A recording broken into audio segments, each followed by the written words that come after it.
called my best friend sobbing last night, and she's like, Christy, are you okay? And I said, no, I have a secret.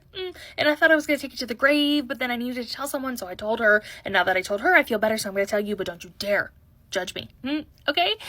Because long story short, my roommate screwed me over, and I got evicted, and I have no money, so I called up my dad, and I was like, hi, I don't know what to do. And he's like, hey, why don't you just come live with me for a few months, like, save up some money, and then when you can figure it out, like, go find where you want to go next. And I was like, hey, that sounds kind of good, except for the fact that my dad lives hours and hours and hours away from me. So I packed all my crap up and I got in my car and I started driving. But then I got really tired about, like, I don't know, maybe like a little over an hour away from my dad's house, and it was nighttime. So I called him. I was like, Dad, I don't know what to do, but like, I can't keep my eyes open. And he's like, is there someplace you could stop? And I was like, well, there is a hotel like right up here that has like a restaurant, looks like bar attached. And he's like, why don't you just go there for the night? Like, be safe rather than sorry. And I was like, okay, that sounds good. So I go to the hotel, I check in, I'm like, actually, I'm kind of hungry, I could use a drink. So I go to the restaurant, okay, and I see this man.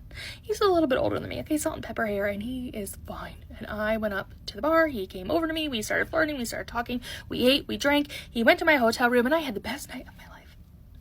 It was very nice, okay? But in the morning I said, bye, thanks for the good time, and I skedaddled, okay, and got myself to my dad's house, which shouldn't be that big of a deal. I'm never gonna see that guy again, right? Wrong.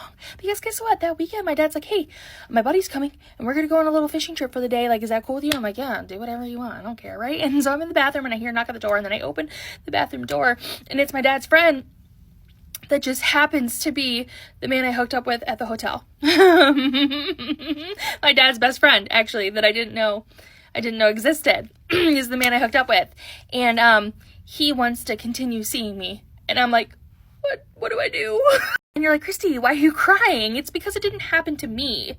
It happened to her in Mountain Daddy. You should read it. Have fun.